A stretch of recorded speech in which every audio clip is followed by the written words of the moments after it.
y justamente este es el espacio para que sigamos hablando de teología y lo hacemos como siempre de la mano del magíster en teología, Agustín Podestá. Buenas tardes, Agustín. Cristian te saluda. ¿Cómo estás? ¿Cómo estás? ¿Cómo andan? Muy bien, ¿y vos? Bien, bien. Bueno, entre algunas novedades tenemos una muy personal, referida a vos por supuesto, que es que hay un nuevo libro que se llama Catecismo de Sarmiento que pudiste sacar, y por eso, por ahí, para, si querés contarnos un poquito, pensaba cómo fue que surgió esta iniciativa de escribir tu primer libro pensando en la figura de Sarmiento puntualmente. Sí, no es que sea muy sarmientista, ¿no? Tengo que aclarar. Pero en realidad surge el libro en base a la tesis de la maestría que hice en teología con especialización en historia de la Iglesia, donde estudié, concretamente el tema de los catecismos, que son dos catecismos que Sarmiento tradujo. Simplemente dice que tradujo, no aclara más nada, digamos, ni de dónde lo sacó, ni cómo lo consiguió, ni autores, ni nada, y lo sigue recomendando durante su vida, que es un tema que está presente uno cuando se mete un poco en la cuestión religiosa, digamos, con la figura religiosa de Sarmiento, o en la cuestión pedagógica también, que es muy importante, digamos, ¿no? Sarmiento educador, así como lo reconocemos, ¿no? Como el maestro del aula y cuánta cosa. El tema de la religión aparece porque fue un preocupado importante en este sentido por la formación religiosa en las escuelas, pero bueno, no había un análisis profundo del tema. Entonces, como vi un poco ahí esta carencia, dije, bueno, me parece que puede ser un tema interesante. Y surge como libro no porque crea que a mucha gente le pueda interesar, sino porque por lo menos me imagino que al ser una figura como Sarmiento, tampoco es que creo que no le interesa a nadie. Entonces, un poco la motivación de sacarlo como libro es un poco eso, ¿no? O sea, es la misma tesis que presenté como para la tesis en teología, solo que adaptada a formato libro, ¿no? Donde uno ya se toma otras licencias más allá de lo específico del formato para tesis, ¿no? Y bueno, eso es un poco la propuesta. Totalmente, Agus. Al menos a priori parece interesante. Después habrá que zambullirse más en el libro para repasar estas páginas, que seguramente lo serán porque tenés un rico conocimiento y escribís muy bien. Pero yendo justamente a la figura de Sarmiento, mejor dicho, al contexto, para ponernos un poquito en contexto, Agustín, contanos qué papel cumplía la Iglesia en el siglo XIX y si existen datos acerca de cómo vivía su fe Domingo Faustino Sarmiento, si es que tenés ese dato, Agus. Uy, sí. Bueno, es que en realidad me pasó eso, voy a confesar, que cuando me puse a estudiar el tema de los catecismos de Sarmiento, ya había estudiado demasiado el tema y me di cuenta que no iba a tener mucha tela para cortar, que no me iba a ser muy útil para hacer una tesis, que me iba a quedar corto. Entonces dije, ¿qué hago? O empiezo de vuelta con otro tema o busco la forma de inventar algo. E inventé algo. No es que lo inventé, es que me profundicé en la figura religiosa de Sarmiento. O sea, no me quedé solamente con los catecismos en particular, sino que lo amplié a la figura religiosa de Sarmiento, ¿no? Un poco el perfil religioso de Sarmiento. Y en ese sentido, la Iglesia en el siglo breve, ¿no? La Iglesia en el siglo XIX, en nuestro país por lo menos, hay frente a lo que se cree en el imaginario colectivo, acá hay que distinguir a qué nos referimos por iglesia, ¿no? Pero bueno, comúnmente entendemos por iglesia rápidamente lo que puede ser obispos, clero, etcétera. Y la verdad es que en general el 80-90% del clero argentino apoya los movimientos revolucionarios y apoya y defiende, e inclusive es parte de todos los primeros gobiernos patrios. Quizás la cosa empieza a cambiar o empieza a cambiar un poco en la segunda mitad del siglo XIX, que es justamente donde aparecen personajes como Mitre, Sarmiento, Avellaneda, Roca en las presidencias, y ahí sí hay un cambio, ¿no? Porque ahí sí se vira, digamos, hacia una mayor separación de la Iglesia y del Estado. O más bien, una iglesia, tampoco es una separación de Iglesia y Estado como lo pensamos hoy, más bien es un control del Estado sobre la Iglesia. Que eso es un poco la figura a la que apela Sarmiento, ¿no? Sarmiento ve el modelo norteamericano. Al principio era el europeo el que más le gustaba, pero después, cuando está en Estados Unidos, más le gusta el sistema estadounidense, donde la Iglesia está a merced, digamos, de una predicación civilizatoria para controlar a la población. Es un ejemplo sencillo para que se vea claro. los norteamericanos lo tienen en el dólar, ¿no? La confesión de fe en Dios, ¿no? In God we trust. Es decir, ¿se me escucha? Sí. Quiero decir que Dios está presente, como aunque sea como una idea para... bueno, ya hemos hablado en el pasado de esto, ¿no? O sea, decir, como que la religión es utilizada por el Estado para lograr un fin civilizatorio. Bueno, eso es un poco la idea de Sarmiento, sobre todo con estos catecismos, ¿no? Estos catecismos en el fondo no enseñan tanto materia de religión, que sí lo hacen, ¿no? Pero no es tanto el interés de Sarmiento la cuestión religiosa en sí, o la cuestión espiritual, diríamos la formación espiritual, sino la formación civilizatoria. Sarmiento lo que espera con estos catecismos es formar a los niños como futuros ciudadanos. Entonces son más bien, terminan siendo consejos de comportamiento moral, ¿no? Porque tengo que ser bueno, porque a los niños, ¿no? Porque está pensado para los niños, sobre todo en el contexto de lo que diríamos en la escuela primaria.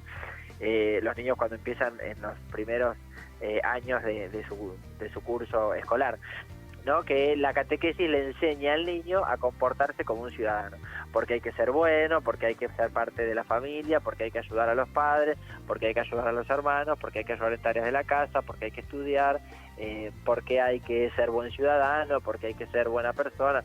Es más un interés, diríamos, moralizador, moralizante, que un interés religioso, ¿no? No es tanto un catecismo como podemos pensar la catequesis en un contexto parroquial o en un contexto eclesial, de cual fuera la denominación, ¿no?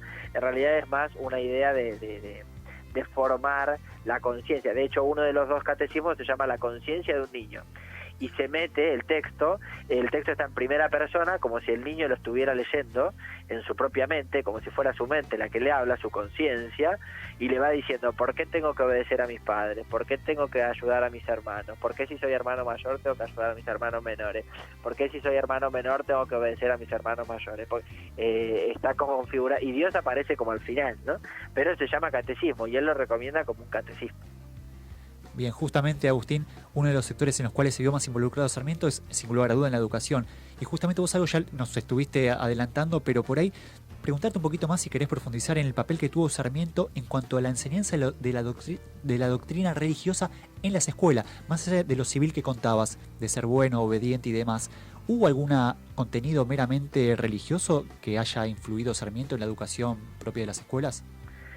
Bueno, hay que distinguir como etapas, ¿no? Un poco en Sarmiento, que ahí en la primera parte del libro dedico casi un capítulo bastante extenso a la cuestión biográfica de Sarmiento, porque hay como que distinguir distintas etapas. Digo, cuando decimos Sarmiento es muy amplio, ¿no? Un Sarmiento más joven que en la escuela que era un ex seminario en San Juan, que él hereda, que se lo prestan para hacer una escuela.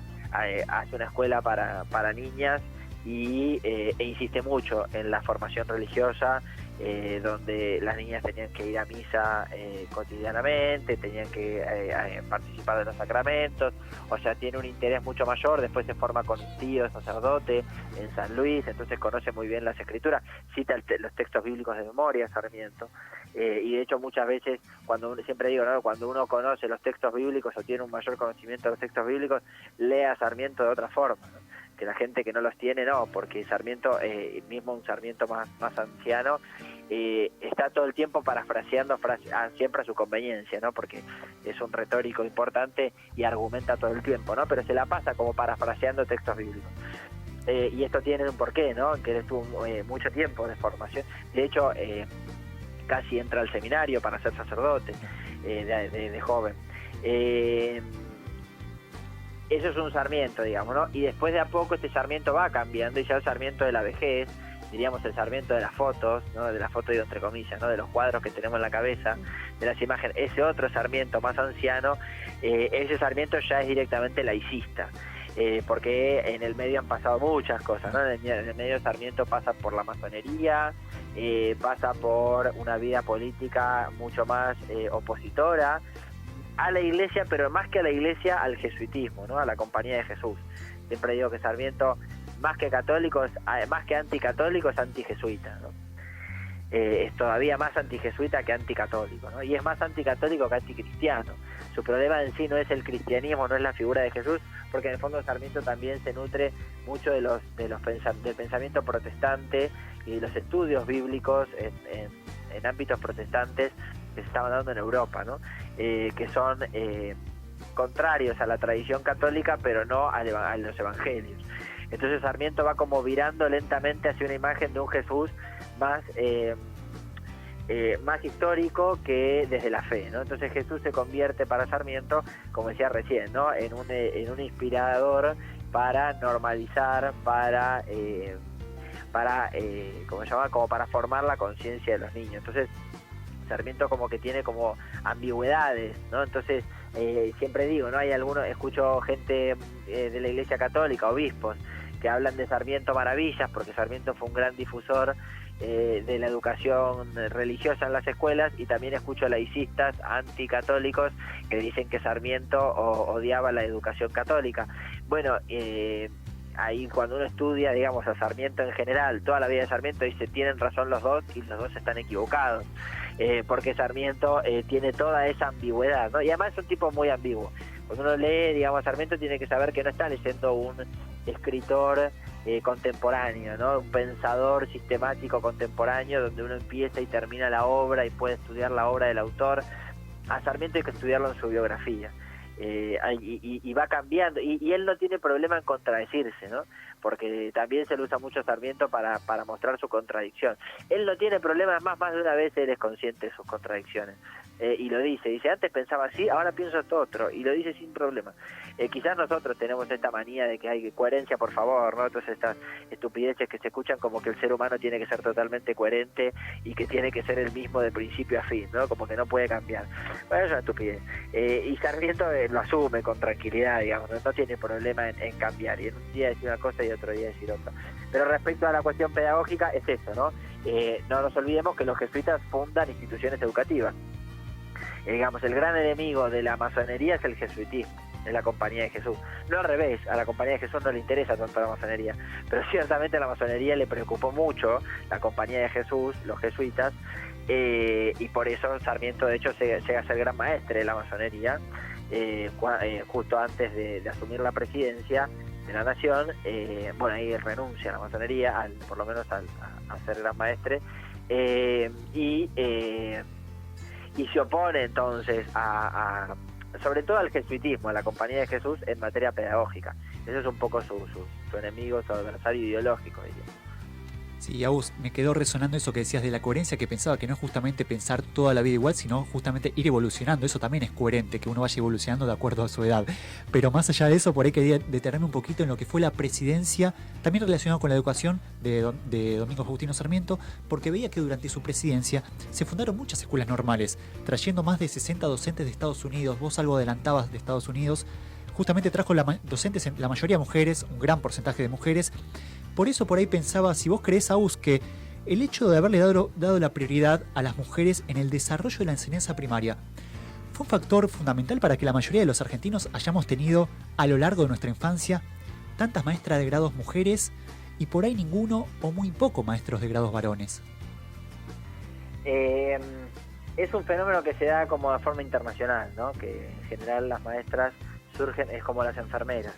Cuando empiezan la profesionalización o empiezan estas carreras históricamente a sistematizarse, digo porque es el mismo recorrido que la enfermería, en general son mujeres. Lo que sucede con la educación, en este sentido, Sarmiento insiste mucho en que antes de eso, algo que no me quiero olvidar, Sarmiento, sus primeros maestros son varones.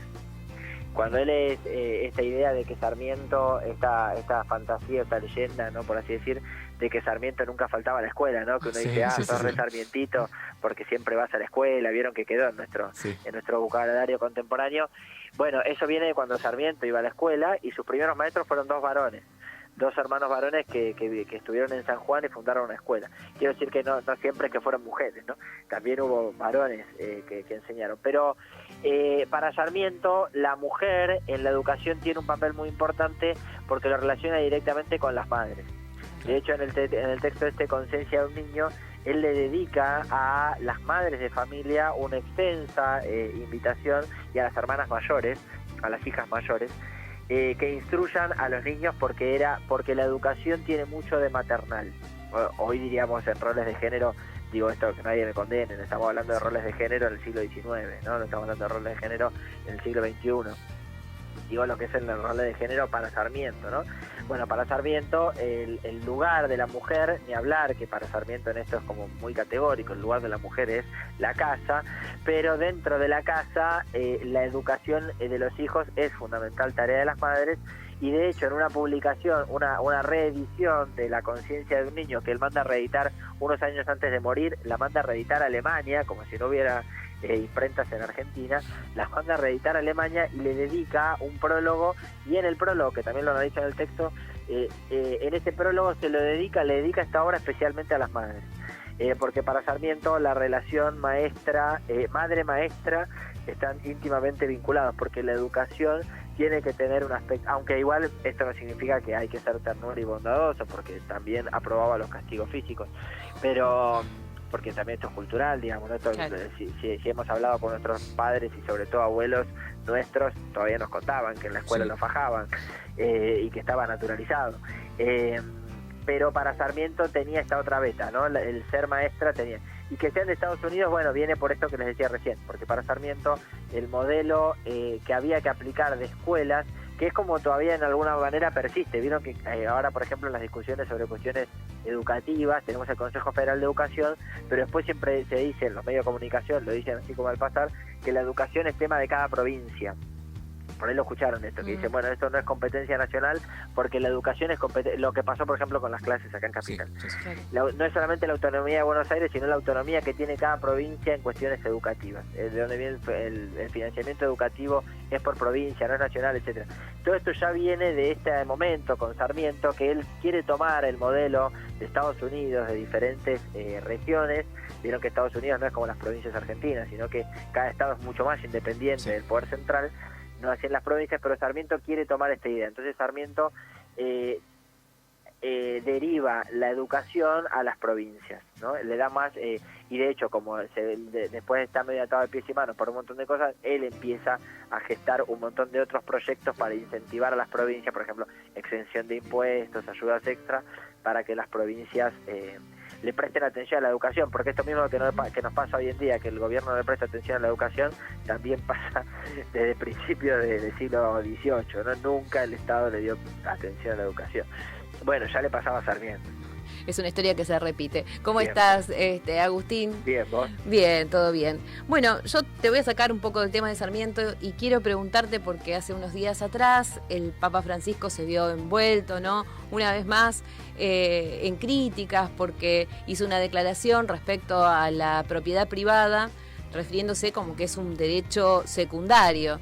Y algunos medios obviamente aprovechan y bueno, lo meten en cuestiones políticas. Otros directamente dicen que no, que en realidad es que hay una prioridad de derechos y la propiedad privada sería en base a la categoría de la clasificación que hace el Papa. ¿Cuál es tu mirada al respecto de esto? Bueno, respecto a los medios de comunicación, digo, Juan Pablo II ha dicho cosas peores. Juan Pablo II no es santo de mi devoción, pero ha dicho cosas peores y no lo mataban. No es interesante como los y no medios era argentino.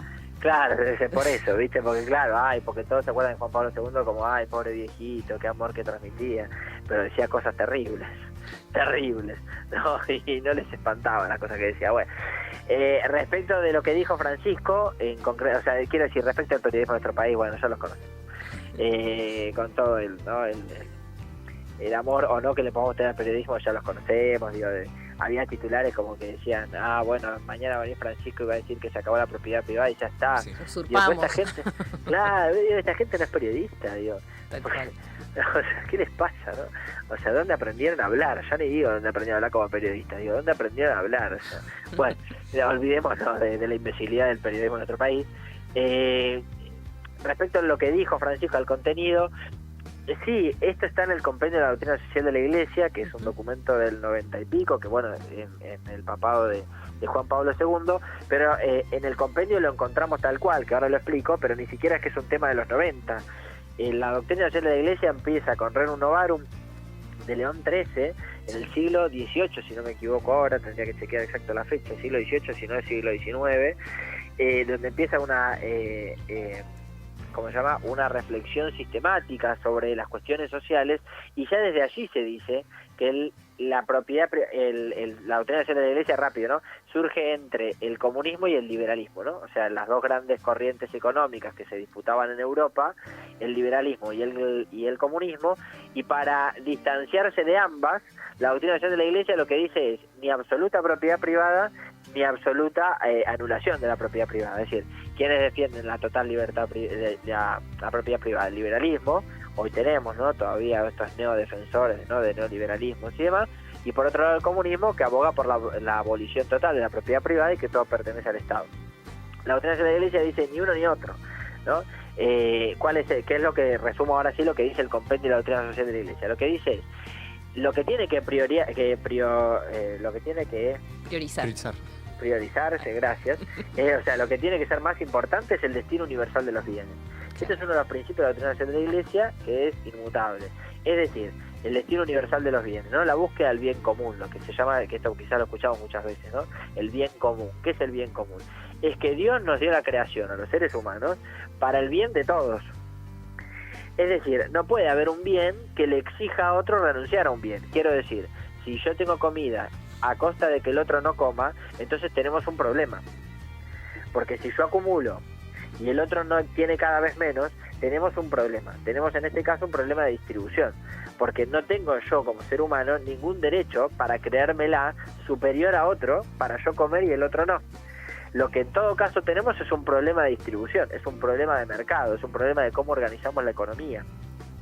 Entonces lo que Francisco dice es que él repite lo que dice la doctrina social de la Iglesia, ni siquiera es que es original de Francisco. Me gustaría tener que defender a Francisco porque dijo algo original o algo nuevo, pero ni siquiera. Francisco está repitiendo algo que los que somos de la doctrina social de la Iglesia lo conocemos desde muchísimos años antes. Que es que Francisco lo que dice es, él repite lo que dice la doctrina social de la Iglesia, que es que el destino universal de los bienes, es que decir, que los bienes materiales, la alimentación, la comida, la ropa, la vivienda, etcétera, todo lo que son bienes materiales que necesitamos para subsistir, bueno, hoy son las vacunas también, ¿no? Hoy en este debate actual sí entran las vacunas como un destino universal para todos. Es decir, esto es un bien universal, bien universal es para todos por igual, no para unos por sobre otros, porque nada te hace más ser humano. Hasta la última vez que chequeamos somos todos seres humanos. Entonces Francisco lo que recuerda es el destino universal de los bienes, el bien común, y en todo caso la propiedad privada viene en un segundo momento. Por eso se dice en un segundo momento. La propiedad privada está subordinada al bien común. Es decir, ¿yo no tengo derecho a tener mi casa? Sí, por supuesto que tenés derecho a tener tu casa. Eso estamos todos de acuerdo. Es más, lo que dice la doctrina de la Iglesia es no solo vos tenés derecho a tener tu casa, no solo vos tenés derecho a tener tu comida, sino que además todos tienen derecho. Todos los seres humanos tienen derecho, así como si el día de mañana dijera, mirá, yo tengo derecho a tener la vacuna. Y el liberalismo, ¿qué te dirá? Bueno, si podés pagarla. La doctrina de la Iglesia, ¿qué te dice? No, si podés pagarla, no. Porque la vacuna es un bien de salud para todos por igual. ¿Qué te hace a vos más que los demás? ¿Que tengas más plata? Es una estupidez neoliberal.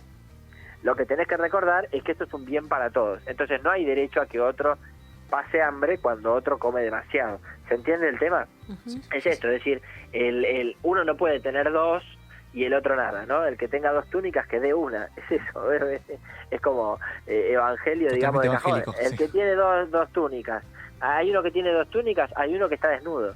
¿Por qué no tienen una y una? Ah, eso es comunista. Bueno, no sé, es Jesús, digamos, no estamos inventando nada, o sea, después llámenlo como quieran, pero es lo que dice el Evangelio, es esto, es decir, ¿no? ¿Por qué uno va a acumular dos si no necesita una y otro sí necesita otra, ¿no? Bueno, esta es la idea, pero bueno, después ya conocemos, ¿no? Los bueyes imbéciles con los que aramos. Agus, muchas gracias por tu tiempo, por esta tarde de sábado con Yo Quiero Verte. Y si alguno quiere profundizar un poco más en esto que estuviste narrando y conseguir este libro, ¿de qué manera puedo hacerlo, Agustín? El libro está en venta por la plataforma igual yo no gano un peso con el libro, pero cómprenlo igual. Como es la página web de Prohistoria Ediciones, si lo buscan así en Google, Prohistoria todo junto, editorial, ediciones, y ahí está los catecismos de Sarmiento, y lo pueden comprar, es con envío y todo, sé que llega. Y bueno, y pronto anuncio, si me permiten, para septiembre, que es la fecha de Sarmiento, estaremos presentando el libro así con bombos y platillos y el sorteo por la página del libro también. Muy bien. Excelente, bueno, participar, estar atentos. Hablemos de Teología, ¿no? ¿Te siguen? @Hablemos de Teología y si no Hablemos de Teología.ar en Facebook. Perfecto, bueno. Muchas gracias por este contacto con Yo Quiero Verte y por la calidad que nos trae siempre cada sábado, Agustín. A ustedes, un abrazo grande. Que estén bien. Un abrazo. Pasaba Agustín Podestá, magíster en Teología, director de Hablemos de Teología.